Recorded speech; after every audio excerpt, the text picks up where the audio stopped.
Olá, programa Sim a Vida, chegando até você aqui pela Rede Católica da Igreja.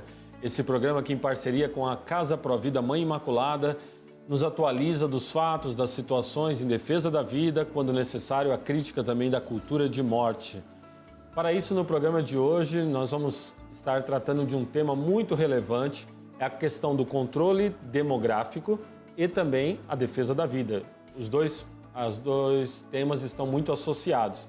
E nós recebemos aqui conosco no programa Sim a Vida a Fernanda Tactani. Ela é da área de História, professora de História e também membro do Observatório Interamericano de Biopolítica, pesquisadora desse observatório. Fernanda, seja muito bem-vinda. Obrigada, padre. Agradeço a oportunidade, a audiência das pessoas e parabenizo o senhor e toda a rede por estar fazendo um trabalho tão bonito de defesa da vida, de esclarecimento de temas complexos e pouco trabalhados pela mídia tradicional. A Rede Católica da Igreja, ela tem aberto para nós realmente esse espaço. As pessoas estão cada dia mais entendendo tudo aquilo que está em torno da questão da defesa da vida ou da cultura de morte. Agora, especificamente, Fernanda, então, controle populacional. Para que as pessoas entendam um pouco o que vem a ser isso, controle populacional. Bom, o controle populacional é uma tentativa de alguns grupos de se limitar ao crescimento da população no âmbito mundial. Como que se deu essa ideia, como ela tem sido posta em prática? São perguntas que geralmente nos fazem quando nós conversamos a respeito disso e que demandam um pouquinho de tempo para que seja explicado. Por isso eu fico feliz de estar aqui no programa do senhor hoje, porque é um espaço para que a gente possa, de fato, se aprofundar nessas questões. E até as pessoas que estão nos assistindo, mas também que podem depois voltar a assistir esse programa no YouTube e podem voltar nessas ideias que nós estaremos passando aqui agora. Sobretudo, eu também penso, podem iniciar um estudo mais sério a partir dessa conversa que nós estamos tendo, né? Enfim, o senhor perguntou aqui o que é o controle populacional, né? De onde veio o controle populacional? Eu teria que voltar no tempo, como uma professora de história, para lá pela década de 50, mais ou menos, quando o magnata do petróleo, John Rockefeller III, o neto do grande Rockefeller, ele decidiu criar algo chamado Conselho Populacional.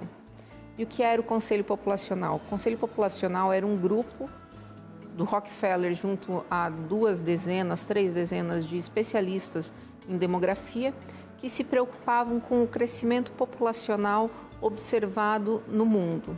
Eles entendiam, por conta de publicações da época, por conta de livros que tinham lido e um alarmismo próprio da época aí da década de 20, 30, 40, que caso não se controlasse os nascimentos que ocorriam no mundo, haveria uma grande chance de haver uma guerra, uma disputa pelas matérias-primas, os recursos que o planeta oferecia.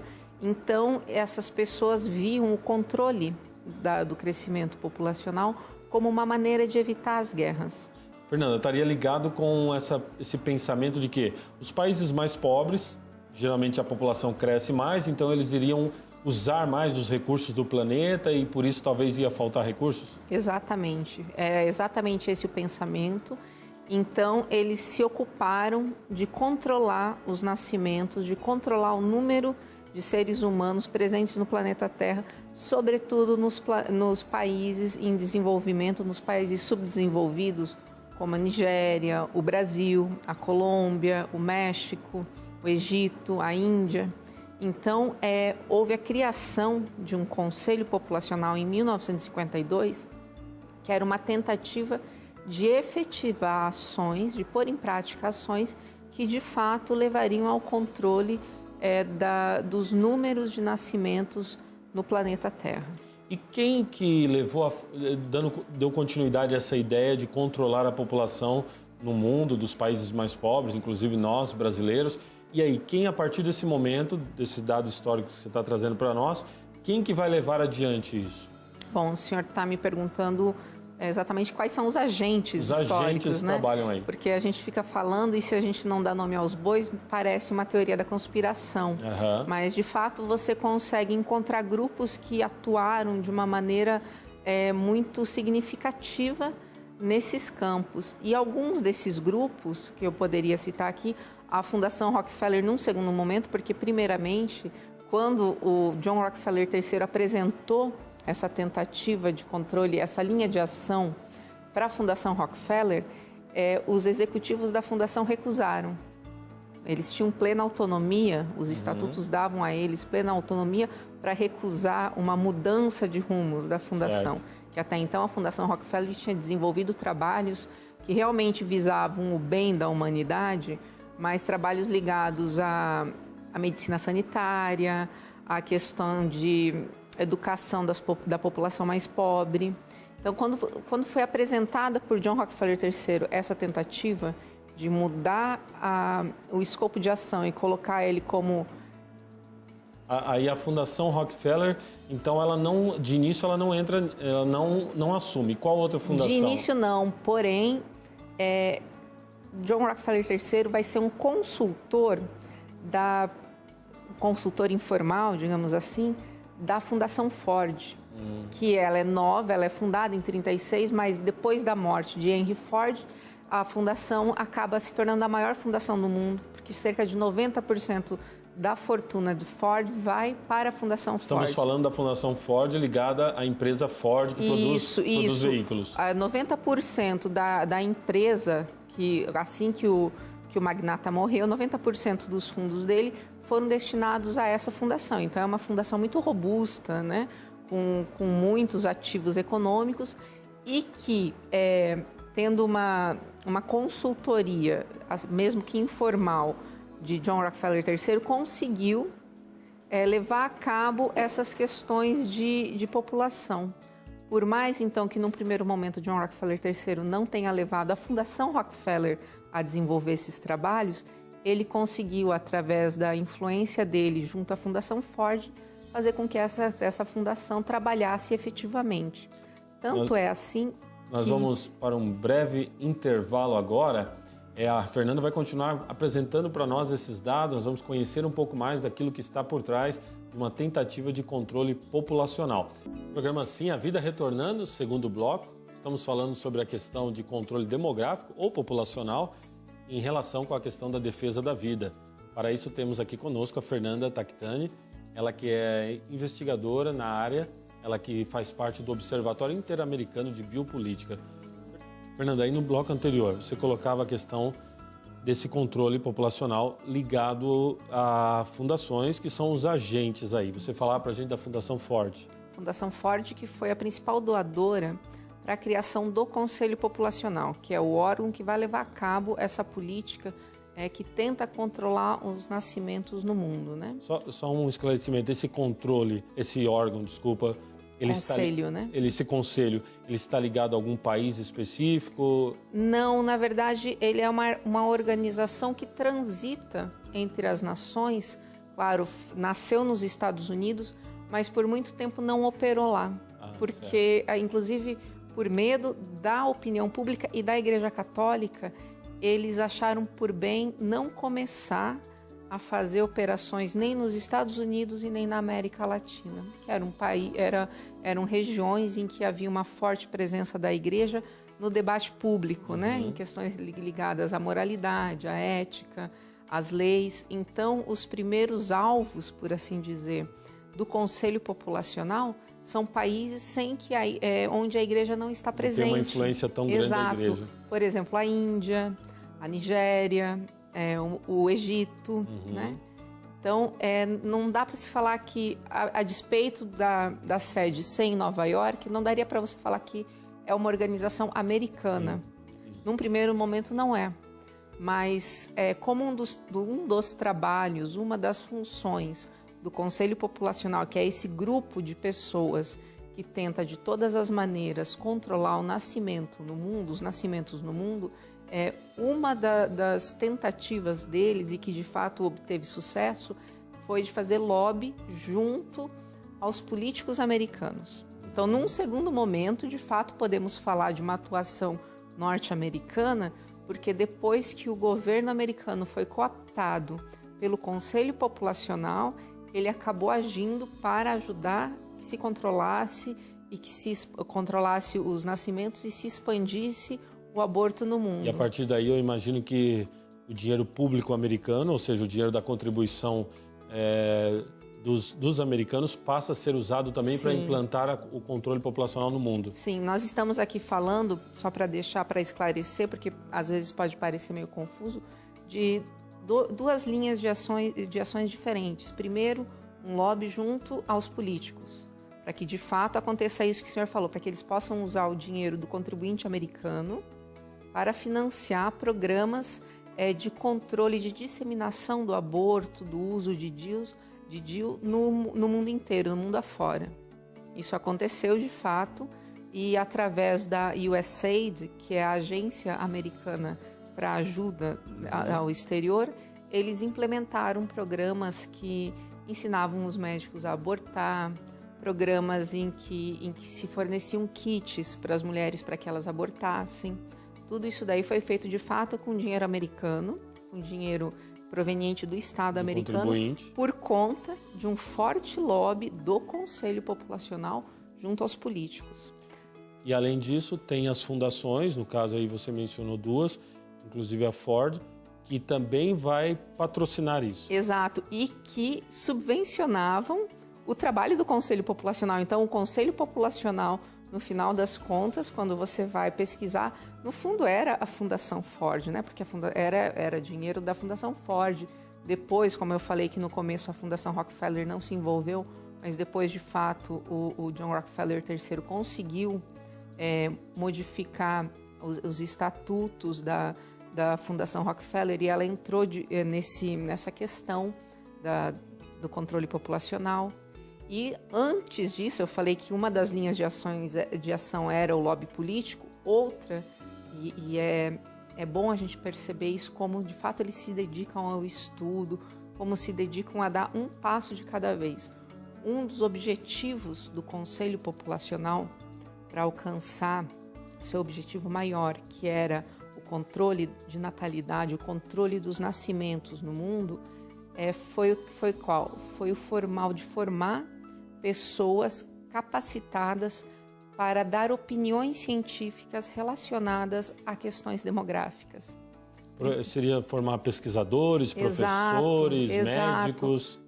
Primeiro formar professores, formar departamentos inteiros em universidades, foram criados somente para estudar o fenômeno demográfico. Seria para criar na população, Fernanda, uma espécie de um alarmismo, que o mundo está superpopulacional? Sem dúvida. Uma população que não dá mais? Sem dúvida, porque, veja, uma coisa é eu falar que o mundo está superpovoado, o senhor falar outra é alguém que se apresenta com um diploma da universidade. Exato. Então, eles foram muito prudentes a ponto de, a primeira coisa a fazer é formar um corpo técnico que possa entrar numa discussão pública tendo um diploma, dando aquilo que nós chamamos de famosa carteirada, né?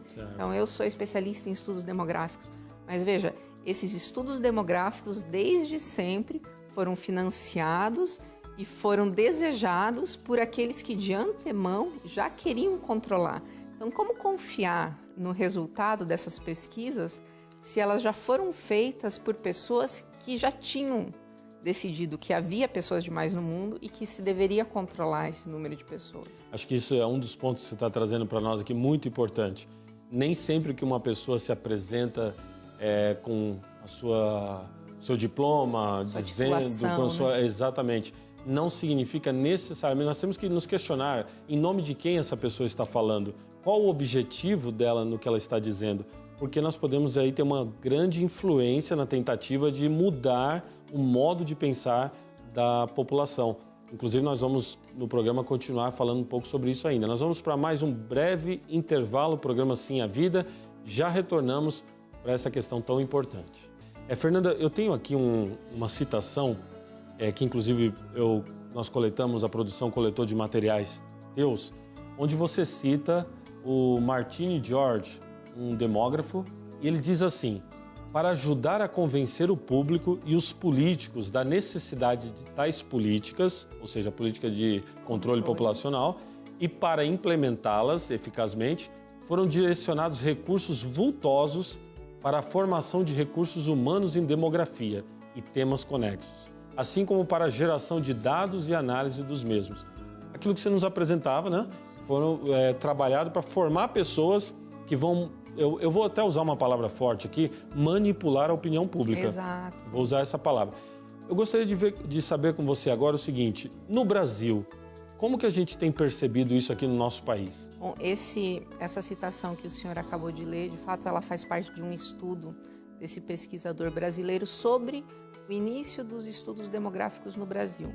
Tudo aquilo que a gente conversou de uma maneira quase informal aqui, né? Ele conseguiu resumir de uma maneira bem concisa e bem certeira aí em 2, 3 frases. E foi de fato isso que aconteceu. Primeiro, você gasta uma grande soma de dinheiro para formar pessoas, para formar recursos humanos, para que você possa ir para a opinião pública, dando o que a gente acabou de falar, carteirada, né? Falando, olha, eu tenho a titulação, e para poder facilitar a implementação dessas políticas junto aos organismos estatais, né? Para você poder conversar com o deputado, com o senador, com o ministro, é de bom tom, é mais fácil quando você tem, de fato, pessoas que se apresentam como pessoas especializadas.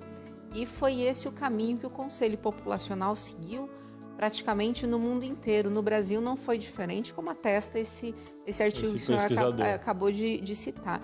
Se o senhor continuar a leitura desse artigo, o senhor vai ver que, por exemplo, a primeira revista brasileira nacional de estudos demográficos foi uma revista que teve como grande participação na contribuição monetária a Fundação Ford. Foram donativos da Fundação Ford que propiciaram a publicação dessa revista. O primeiro encontro de demógrafos acontecido no Brasil, né, que conseguiu congregar todos os demógrafos do Brasil, colocá-los juntos para contatos, isso nós estamos falando da década de 60, 70, então antes dessa facilidade de e-mail, havia uma importância muito grande no meio acadêmico dos congressos, dos simpósios. Sim. Então, o primeiro congresso sobre estudos demográficos no Brasil também teve ajuda, teve o suporte financeiro da Fundação Ford. Ou seja, nós temos que voltar nesse ponto que a gente falou no bloco anterior. É muito importante quando a gente vê um pesquisador, alguém falando, quem que apoia financeiramente. Porque por trás de um apoio financeiro pode ter, muitas vezes está presente o interesse ideológico para onde vai caminhar a pesquisa. Se o senhor me permite, alguém poderia objetar quando o senhor fala isso, quem está por trás, fala assim, mas é um departamento de uma universidade pública. Pois departamentos inteiros foram criados, cursos de pós-graduação foram criados em convênios com essas fundações, a Fundação Ford, posteriormente a Fundação Packard, a Fundação Rockefeller. E fundações, Fernanda, que a gente lendo os seus materiais, a gente encontra lá claramente um objetivo de um controle populacional, sim, né? Nós não estamos inventando algo aqui, eu né? convido a todos que tenham ouvido isso pela primeira vez agora nessa nossa conversa, que se aprofundem no estudo, que vão procurar todas essas coisas que nós estamos falando aqui num tempo muito pequeno, que é o tempo da TV, procurem na internet, há documentação, há relatórios, tudo isso que falamos aqui está baseado, fundamentado em relatórios dessas próprias fundações, né? Exato. Então não são informações secretas ou conspiratórias, são informações públicas e que foram nos prestadas pelas próprias fundações, né? E como estamos falando de demografia, a questão dos números também, né? Muito trabalhada a questão dos números em tudo isso, né? E o alarmismo, né, padre?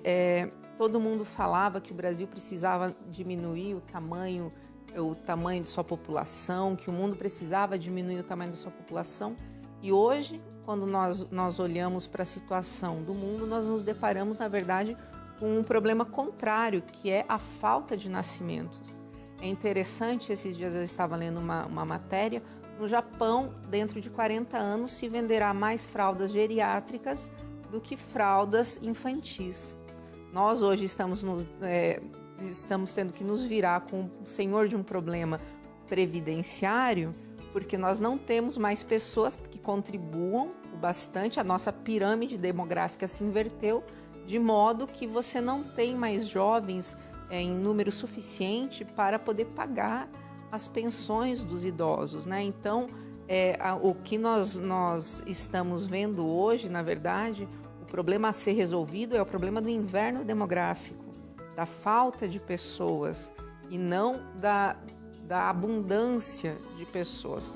Mesmo desconsiderando a questão da dignidade humana, de que quem seríamos nós para falar que já estamos num número suficiente e agora tem que tirar gente por aí. Mesmo que desconsiderássemos isso e pensássemos só em termos econômicos, não tem sido bom para a economia que a população diminua. Sim. Né?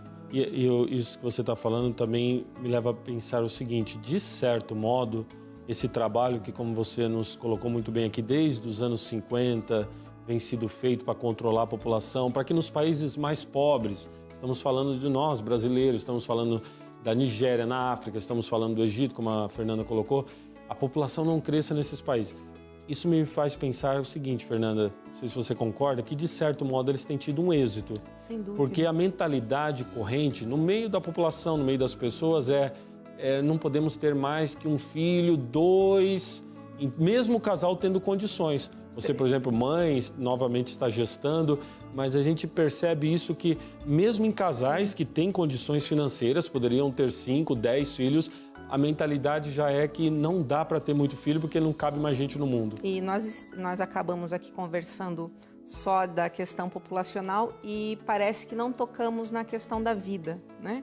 Mas, na verdade, se colocar contra essa mentira, se colocar contra essa linha de ação, porque num segundo momento, como eles veem que eles precisam diminuir a população, então eles falam, precisa colocar o aborto em todos os lugares, né? E então, se defender a vida é se colocar contra também essa ideia de que o mundo está superpovoado. E o senhor falou da mentalidade, ela também foi alterada de uma maneira significativa, e nós estamos sofrendo com isso hoje, pelas mesmas pessoas que pensaram no controle populacional. Eles já trabalharam para isso, né? Sim, sim. Nós estamos falando aqui no programa de hoje sobre uma estratégia. Você percebeu isso, que não é algo feito por pessoas amadoras. Tem muito dinheiro envolvido, estamos falando de grandes fundações, estamos falando do governo americano, que infelizmente passou a financiar também. Estamos falando aqui de pessoas entrando nas universidades para produzir material. Estamos falando aqui de toda uma estratégia para levar o mundo a pensar que filhos, na verdade, não tem mais espaço porque o mundo está superpopuloso, o que a gente sabe que não é verdade. Fernanda, o assunto ele é amplo, creio que nós deixamos nesse programa um leque de informações que vai ajudar as pessoas a repensarem, a se aprofundarem no tema. Você gostaria de ter algum site, alguma coisa que as pessoas, de repente, poderiam estar entrando em contato, conhecendo mais? Bom, eu gostaria de deixar como sugestão para que acessem o site do nosso observatório, www.biopolitica.com.br. E não estou aqui fazendo média com o senhor, mas que acompanhe de fato o programa, que o programa ele tem uma abordagem única, o seu programa tem uma abordagem única sobre essas questões que envolvem política, envolve bastidores, né, da política internacional, que ninguém mais trata, que a mídia faz questão de esconder, e que procurem na internet tem muita coisa, tem documentos confiáveis. Então, eu espero que eu possa ter contribuído um pouco para explicar a situação na qual vivemos hoje e que seja o começo dos estudos de quem nos acompanha. Muito bem, com certeza contribuiu. Você pode também tirar dúvidas entrando no nosso site www.casaprovidami.com.br. Fernanda, para finalizarmos, vale a pena dar um sim à vida? Sem dúvida, não há nada mais valioso do que dar sim à vida. Digo eu aqui, como o senhor acabou de lembrar, gestante. Né? Muito bem. Esperando meu filho. O programa Sim a Vida finaliza agora, mas a Fernanda voltará a estar conosco. Que Deus abençoe você e toda a sua família.